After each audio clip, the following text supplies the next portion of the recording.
I was bullied quite a bit starting in elementary school. Starting at that age, I started developing a really bad self-image of myself. And I remember he lit a joint and then passed it back, asked me if I wanted some. And so that's when I started using drugs. I always say that I was never an addict because I never missed work, never got arrested, because that happens to addicts. But, I was holding it together. I had been in secular therapy, and my therapist identified me as a codependent. You mentioned codependency. And I think Mhm. there are, and I've had the question, what is codependency? I mean, what is that? How do you describe that? Well, in my case, I actually addiction hopped. When I got sober from substances, I started to use food to medicate my feelings. But by the time I had been sober 12 years, I was up to 365 pounds. Wow. When it comes to something like codependency or food addiction, it's not near as clear. It's something I have to deal with every day. Have you ever had an exemption? Like a tax or a fee that everyone else has to pay, but not you. Maybe you have served in the military and don't have to pay a certain tax. Maybe you're a teacher or healthcare worker and you are exempt from certain fees. Perhaps you have just sold your house and you don't have to pay capital gains tax.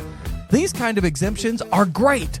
However, there are a few things that no one, and I mean no one, is exempted from. As I travel through life, I am guaranteed to have struggles. I am assured to have bad habits and character defects. There is no doubt I'm going to have circumstances that cause me pain. But how I deal with that pain can either lead me to more hurt, bad habits, and struggles, or it could lead me to healing as I discover the one true God. How have you dealt with your pain? How has the enemy infiltrated your life? Maybe you don't struggle with drugs or alcohol, but maybe, like our guest today, you struggle with food or codependency. Is there a way out for these kinds of struggles? These are questions that I want to ask our guest today as he shares his life change story with us. I'm Eric Hutchinson, and this is the If Nothing Changes podcast. Our guest is zooming in all the way from Southern California, and I can't wait for you to hear his story. So, hey, new friend, why don't you introduce yourself to our listeners? Well, my name is Rick. I'm a grateful believer in Jesus Christ, and I struggle with drug addiction and food addiction. Well, hey, Rick, thanks again for agreeing to be on my podcast. Why don't you start off by telling us a little bit about your childhood? Where were you born and where did you grow up? Well, I was actually born in New York, and my dad was first generation Italian born in the US, and my mom was actually a war bride. My dad served in World War II and then did a hitch after the war in Paris, and he met my mom in Paris and they got married there. Wow, what a story. Yeah, it's a pretty cool story.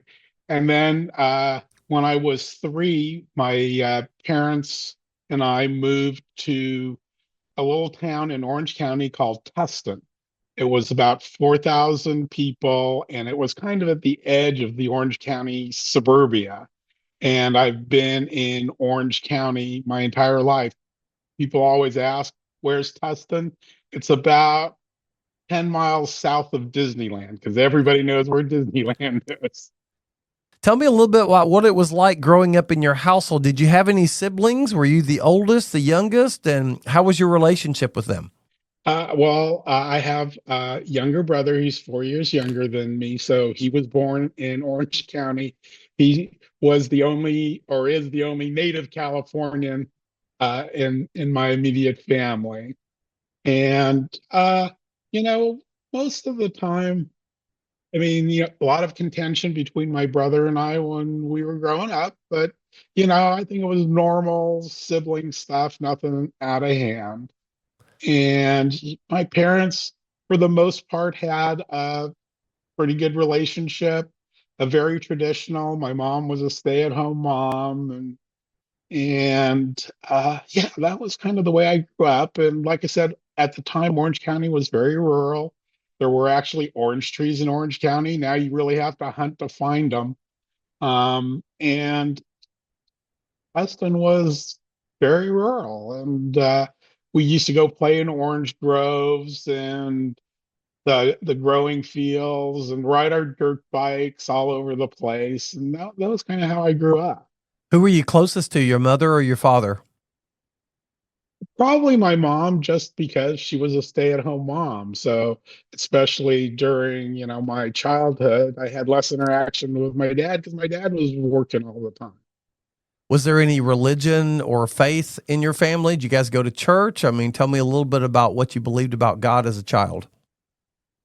Well, since my parents were European, Italian, and French, we went to the Catholic Church. And I don't remember them being like a real strong belief. It was just more, this is what we did. Um, I describe it as being a cultural Catholic. During your childhood, was there any dysfunctions that you recognize now, maybe in your family that you didn't recognize then? Yeah, the one thing is my dad especially was very conscious of how things looked. And he always wanted to, very status conscious. And that was kind of the dysfunction, is I felt I couldn't be myself because it was always, how does this look to others, and so forth. And it's real interesting. My dad was actually a pretty small man. He was like 5'6" and like said Italian, and very loved dressing very well. Uh, and just it was all about how you presented yourself. And then one of the things is when we moved to Southern California, he Americanized our last name because we had a very traditional Italian name, and he changed it to something that was much more American because he wanted to kind of separate himself from his background. So, what would you say pre high school, what would you say the most difficult thing that you struggled with as a child?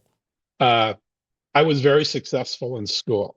Um, and my parents actually had me in a private school up through the second grade.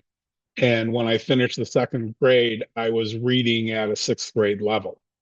And so my parents at that point decided to uh, move me into public school.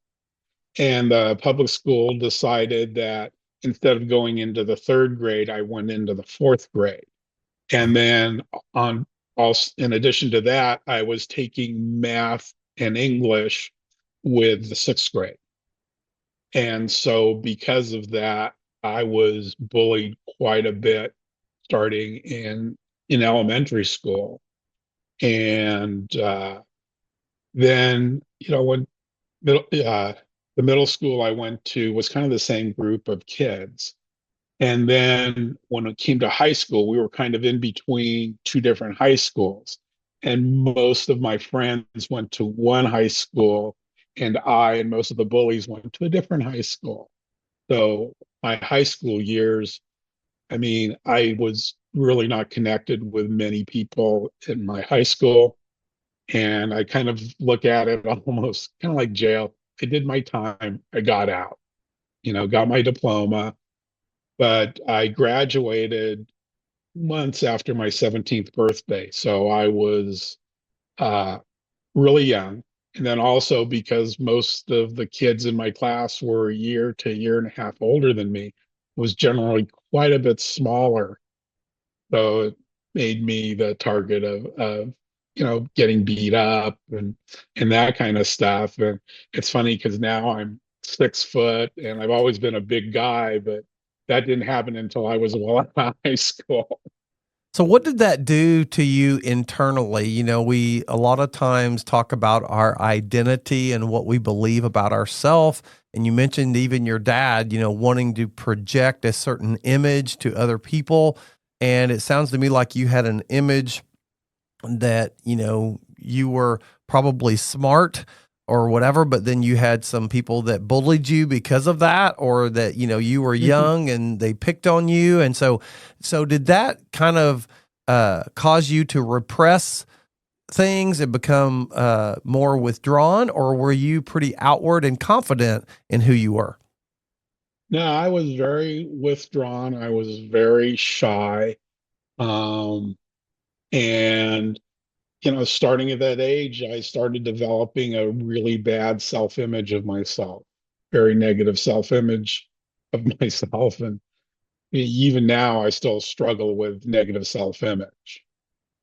Did you start hanging around people that accepted you, and did you encompass some of their habits? I mean, tell me a little bit about your high school as you got into there. I had a very small circle of friends at that time in my life. When I was growing up, it wasn't uncommon for us to, sneak from the parents' liquor cabinet. And so I did start drinking a little bit. But one of my things is that I've always suffered with migraines.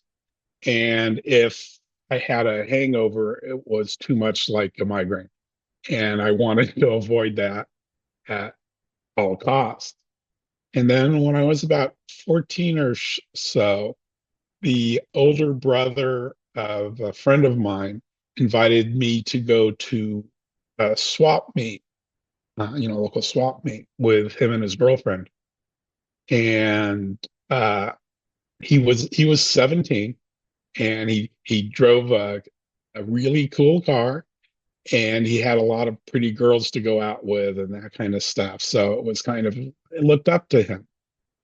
And so we go out to the swap meet, and I remember he lit a joint and then passed it back, asked me if I wanted some. And so that's when I started using drugs. And I used drugs. Uh, Marijuana was my drug of choice. I did that for 25 years, but I pretty much didn't ever run across a drug I didn't like.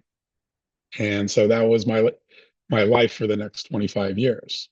So do you feel like, I mean, looking back, you said you were 14, and as you got into adolescence, would you classify yourself as an addict then, or was it more of a social thing? It's like, okay, I'm with these people, that's what they're doing, so I'm going to do it.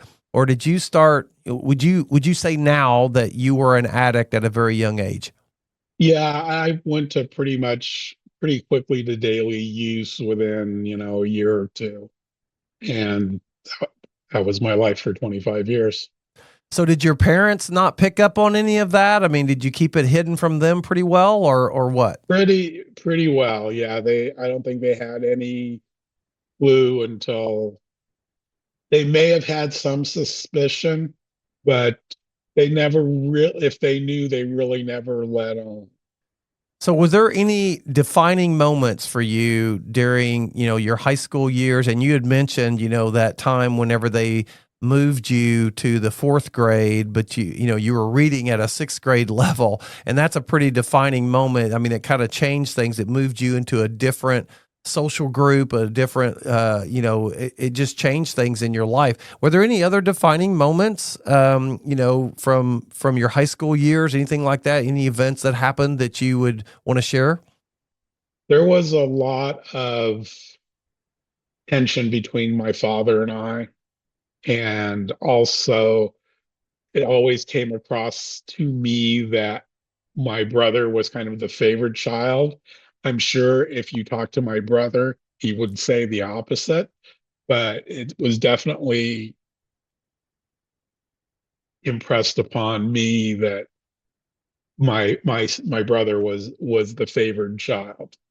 So what did that do as you got into adolescence and you started getting a little bit more freedom, able to drive, maybe got your own car? And as you said, when you graduated, I mean, did that push you away from your dad, from your parent? Did you try to get out of the Yeah. house as quickly as possible? Where did that lead you?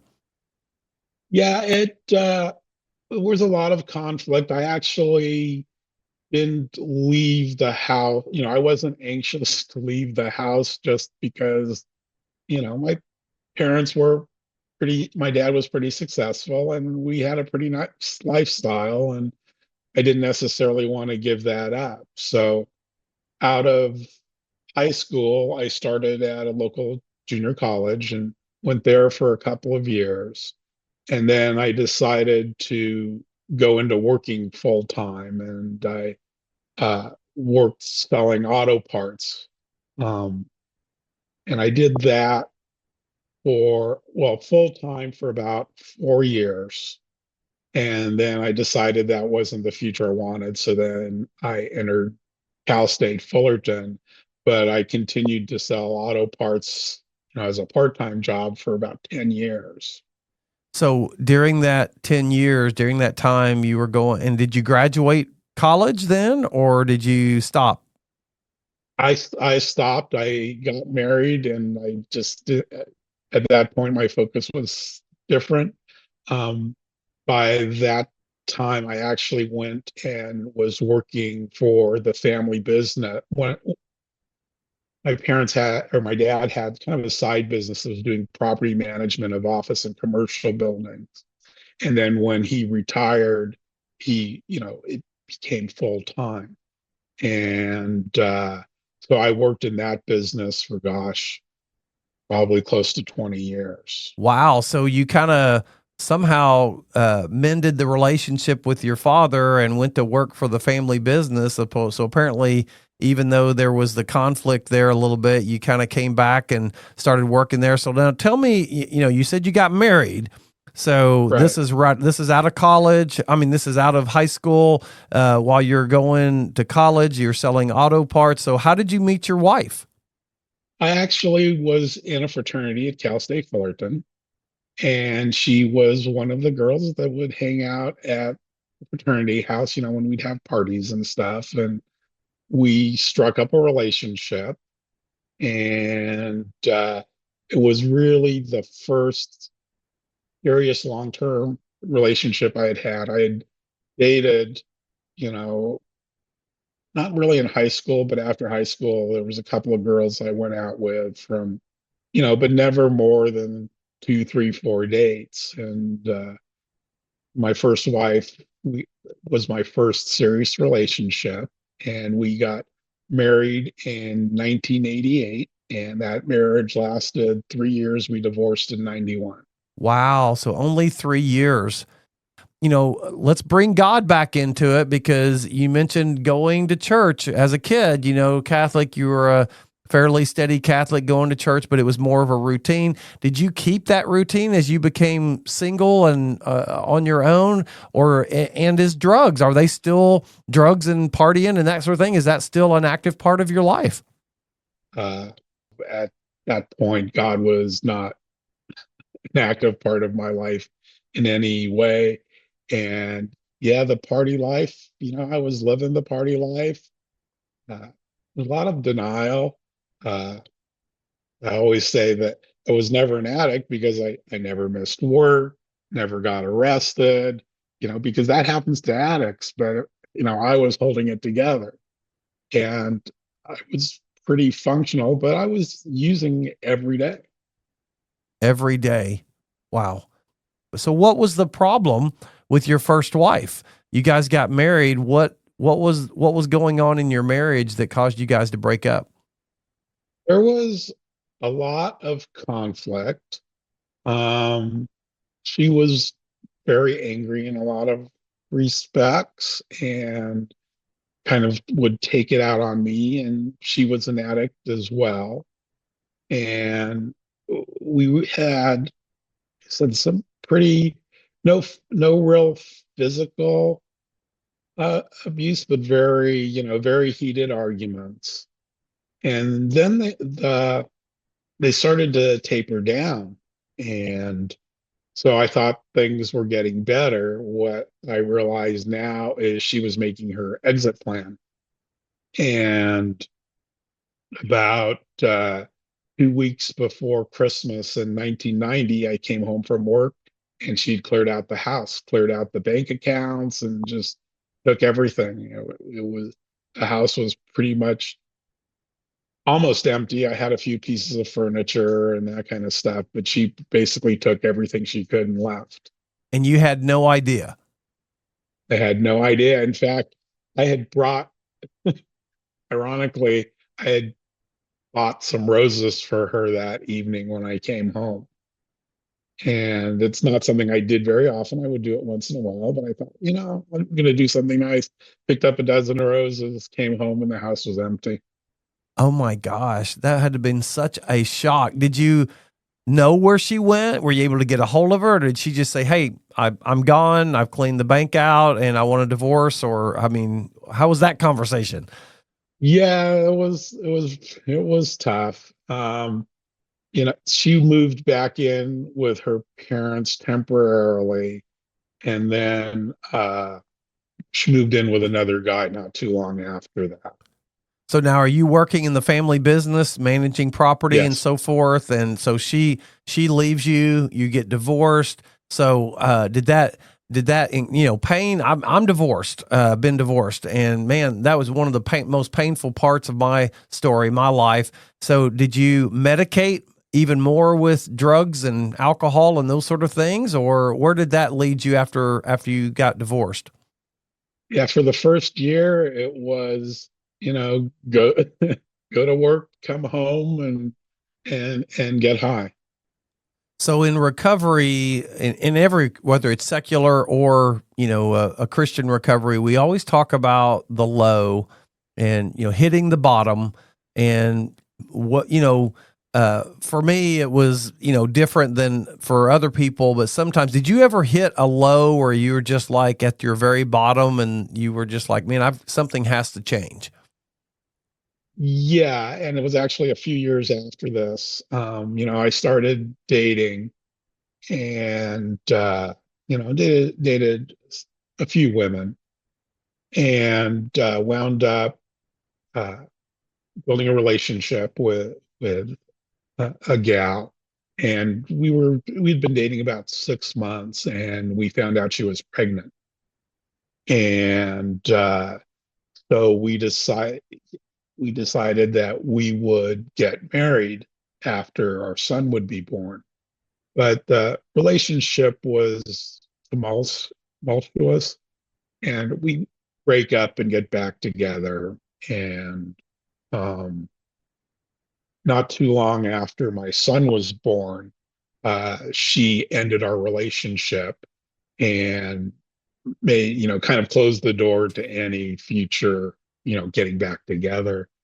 And for me, that was my low, uh, because my parents were married for 57 years. And I wanted my son to have a two-parent household was very important to me. And the end of that relationship, that was my bottom. And so I uh, started looking at things that I was doing. And um, at this point is kind of where God re-enters the story. Um, and I started listening to some of the Christian radio stations and heard that they were going to be having Greg Glory's Harvest Crusade at Anaheim Stadium, which is in my area. So I decided to go on a Friday night. And that first Friday night, I was like way up in the nosebleed seats, and just kind of listening to everything and kind of trying to make sense of it. And uh, the next night, I went back and I got there early this time, and I had a seat down on the field level and was listening to it again. But like contrast, first night I was there, I was an observer. The second night I was there, I was a participant. And when they made the call to come down on the field to accept Jesus Christ, I accepted Christ at that time. And so that's where God re-entered my story. And uh, So I'm a new Christian and I'm trying to find, what that's going to look like. And I was living in Fullerton at the time, which is in the northern part of Orange County.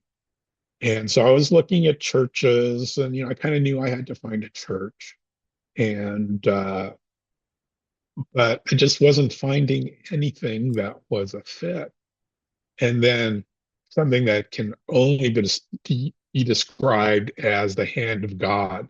I found Saddleback in Lake Forest. And so I started attending Saddleback, found out about Celebrate Recovery, and I had been in secular therapy, and my therapist identified me as a codependent. So I started going to Celebrate Recovery, and then I started in the codependency open share group and did that. And we talk about testimonies. One Friday night, man gave his testimony. I really related to it. He was a drug addict, and he I approached him afterwards and talked to him, and he said he was leading a step study. So we I joined his step study, and he became my first sponsor. And we talk about how quickly God can move. In August, I became a Christian. In September, I found Saddleback. In October, I met my sponsor and started a step study. In November, I got baptized, and the following January is my sobriety date. And that's been 26 years. Man, fantastic. Praise God. That's amazing. But so I was going to ask you, you kind of answered my question, but I was going to ask you, so, when you're in the Anaheim Stadium, you accepted Jesus Christ. Some people have this, man, I never turned back. I never did. And other people are like, well, it was a process, because you mentioned doing drugs on a daily basis. You mentioned it was a daily routine, and that's usually not something that you just quit cold turkey. So Yeah. it sounds to me like you said January. So, you said August. So Mhm. January. So did you start tapering back a little bit your drug use and that sort of thing? I mean, did you have some white knuckling until you learned to give those things over? I mean, what was the process for you, coming clean and sober? It took me a while. The accountability in the step study made me look at my drug use because I was just there for codependency. I didn't see drugs as being a problem. A little denial there. And so I tried a few times to quit, relapsed a couple of times, bounced a few times, and actually in January, it was like January 12th is what I picked as my sobriety date. I'm not sure of my exact sobriety date, and here's why.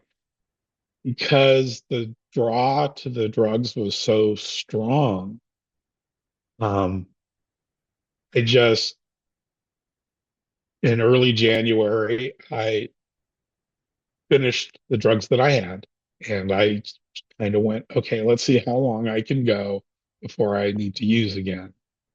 And that's been 26 years. Wow. That's awesome.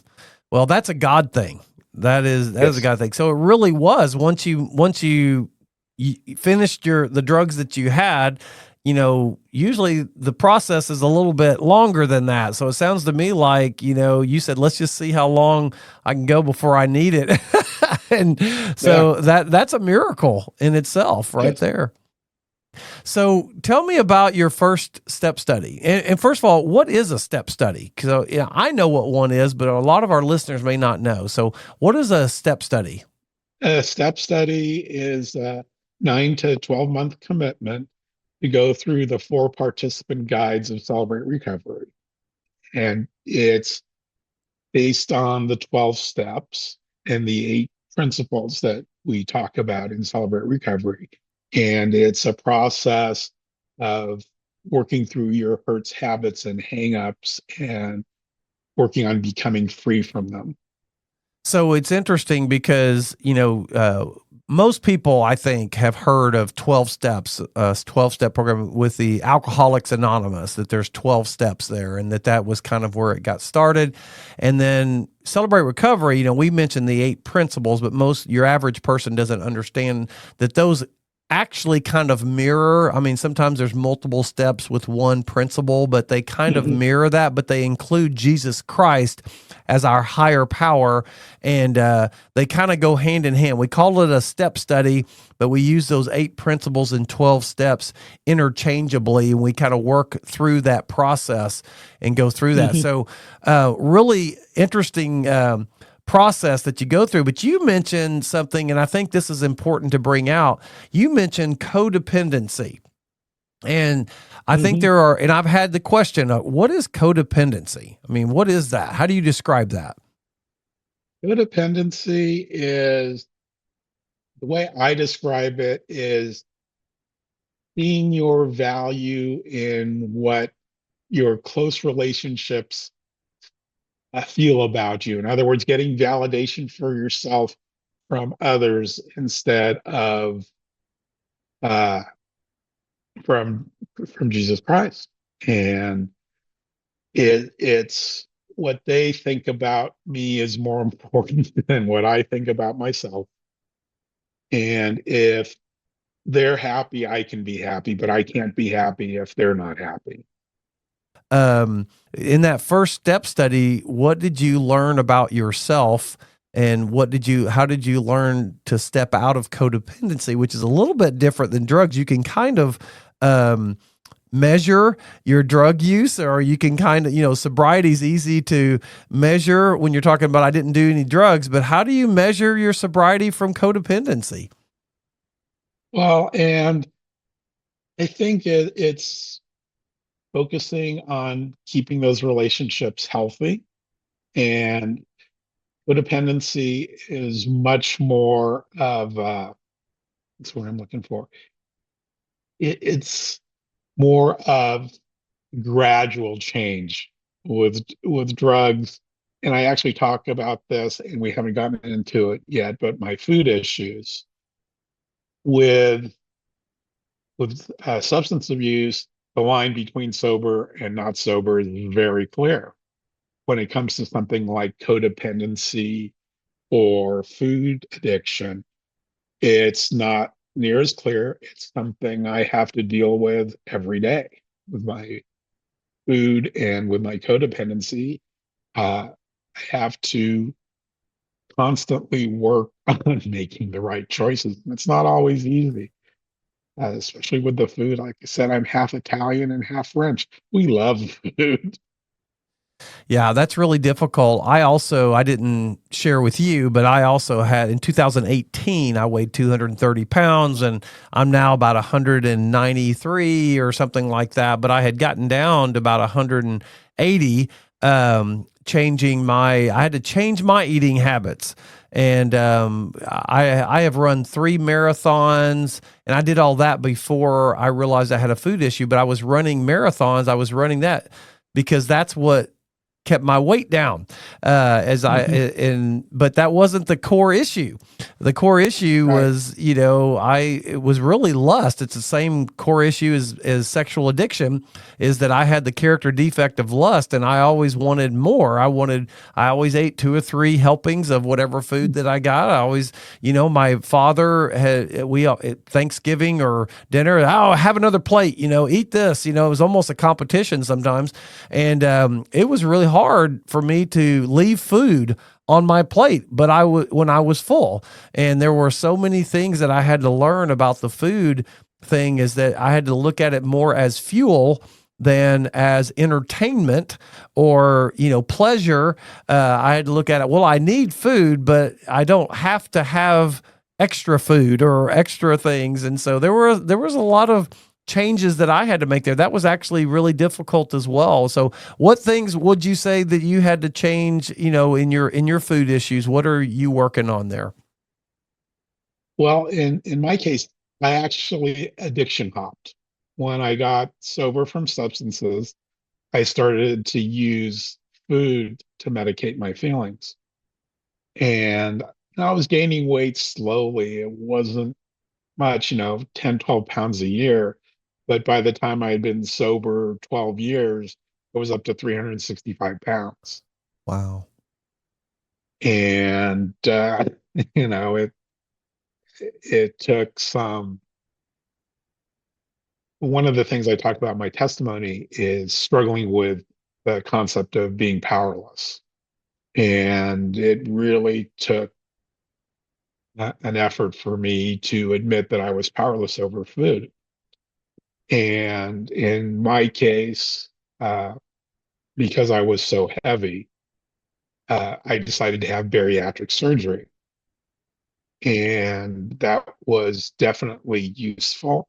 But I also knew because of my recovery experience that I couldn't rely solely on the surgery to be successful. And so I had the surgery in October 2011. And the following January, I started another step study. And I really focused on my food issues in that one. And that was very useful. I started going to a gym. And within a year, I had lost 110 pounds. Wow. And I'm down right around 250. And I've stayed at that weight since 2012, 2013-ish. It's been anywhere between 240 to 255. And I'm just stable there. Still not as light as I should be, but I'm pretty happy in that I'm maintaining a much healthier weight than I was at 365. Well, Rick, that's fantastic. Food issues, people, I mean, it's a lie if you think that food issues isn't as difficult as drug issues because, you have to have food. I mean, you have to have that. And man, and our society is so accepting of Mm. of overeating, of the portions that you get at the restaurants or whatever, and it's just encouraged, and it's not looked at as something that's negative in our society. You say, "Hey, I'm doing drugs." That's looked at. You say, "Hey, I'm a porn addict." Well, I mean, there's a judgment, or there's a negative connotation with some of those things. But with food, it's like, it's just food, it's like everybody eats too much, or everybody, so it's really, it's one of those things that's difficult. And so I appreciate you sharing that. I think that there's probably a lot of listeners that deal with food issues. So tell me this. So how are you different now? So let's go back to the last place that we left off was in January. That's your sobriety date whenever things started happening. What did so what changes, what, looking at the before and after, how were things changed for you, and how do you maintain that change? So, yeah, starting after January, I was working my step study and did completed my step study, managed to keep my sobriety, went right back into another step study, did one almost back to back. And over the next 6 or 7 years, I was almost continually in a step study. After my second step study, I started to move into Celebrate Recovery Leadership and serve at Saddleback Lake Forest. I still do to this day. I just kept working my recovery. And part of what we say is make sure you keep your butt in the seat, keep coming back. And one of the things that I talk about too is that I had to fill all the time I spent getting high with something else. And that was very useful for me to keep me focused and to fill my time. As I hear you talking, I hear you say that you cleaned out, you became sober, you became clean, but you didn't leave the space empty. You replaced it with something positive. You replaced it with Jesus Christ. And then, of course, in recovery, we talk about giving back, that, I can't keep my recovery unless I give it away. And so you are, you mentioned getting into leadership and giving things back. And we always say, keep coming back because it works if you work it and it won't if you don't.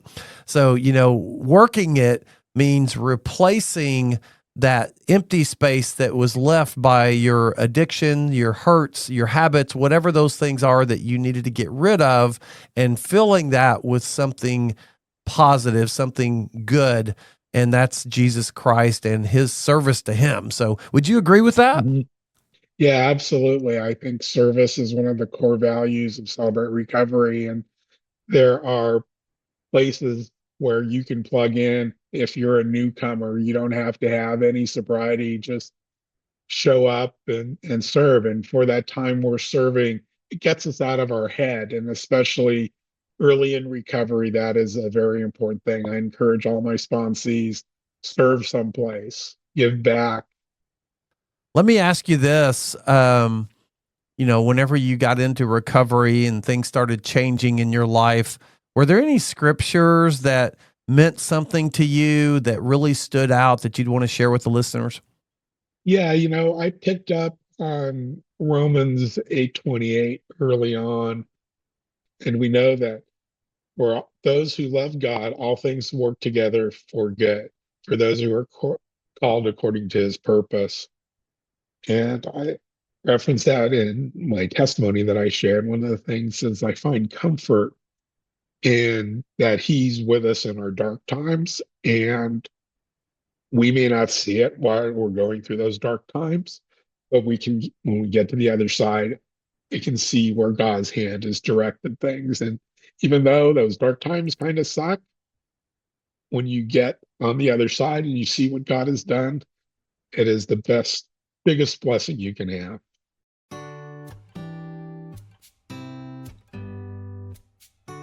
So do you have any last message that you'd like to give to the listeners? Maybe the theme or the one message that you want to get across from your testimony? What is it that you want the listeners to glean from this episode? I think that when we start dealing with some of our issues, we feel alone and nobody can relate to what I'm going through. And I found out early in recovery, I would be sitting in one of the circles and the guy across from me is telling my story. And this journey is not meant to be walked alone. Get into community, find yourself, Celebrate Recovery, a good Christian-based recovery program. There's several out there. And just keep coming back. Put your butt in the seat and don't leave before your miracle happens. Let me ask you, I think I know the answer, but is change possible? If I can do it, anybody can, as long as you've got Jesus in your corner. Hey, if you are still listening and you like this podcast, I want to encourage you to listen to previous episodes because they will help to inspire change in your life. Also, if you like what you hear, please leave a positive review because it helps to bring this podcast to others. But no matter what, may God bless you and may God bring positive change to your life.